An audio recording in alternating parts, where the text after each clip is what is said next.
À 6000 km de New York, près du lac Léman, l'hôtel Jivail. Un hôtel de luxe contemporain réalisé en bois et situé en plein cœur des monts Jura. Donc là, on commence cette petite visite sur le bâtiment principal de l'hôtel qui reçoit donc la piscine, le lobby, les salons et qui va distribuer. C'est un décorateur de renom, Jean-Philippe Nuel, qui en a signé l'aménagement intérieur. Aujourd'hui, c'est la journée de présentation à la presse. Il y a cette galerie qui est le centre du projet. L'idée, quand il fait beau, c'est que ça s'ouvre et que ça soit perméable sur la piscine qui est juste derrière ces rideaux qui sont en cotte de maille métallique.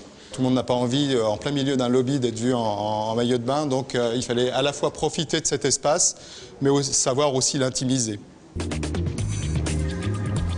Jean-Philippe Nuel est passé maître dans l'agencement des intérieurs contemporains. Depuis 15 ans, il a signé la décoration d'une centaine d'hôtels et de restaurants.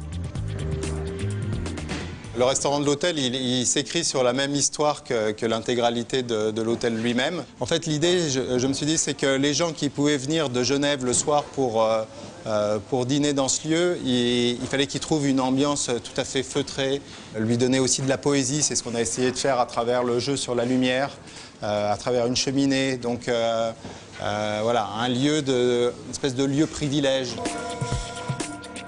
Oui, c'est sur des radars, en fait. La visite continue dans les chambres avec d'autres trouvailles.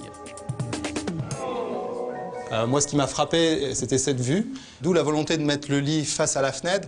Donc déjà, là, on est en dehors du code hôtelier complètement classique. On s'est amusé à dessiner spécifiquement pour le projet cette lampe qui cadre encore la vue quand on est depuis le lit. C'est l'objet ou la lampe est seule? Là, c'est l'objet, puisque là, elle est carrément fixée sur la table. Mais ça serait très facile de la décliner en mettant un socle sur cette lampe et du coup, de la proposer en édition. Moi, je conçois l'architecture d'intérieur comme une espèce d'illustration des attentes des gens. Des fois, ce sont des attentes conscientes, des fois, c'est inconscient. Et tout d'un coup, se sentir bien dans un lieu, c'est répondre à ces attentes inconscientes. Alors, je parlais du jeu avec l'extérieur dans la chambre, mais c'est aussi le jeu avec l'extérieur dans la salle de bain.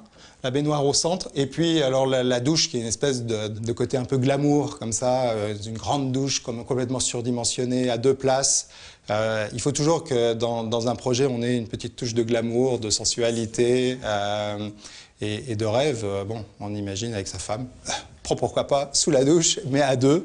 Et là encore, c'est le truc qu'on ne trouve pas chez soi.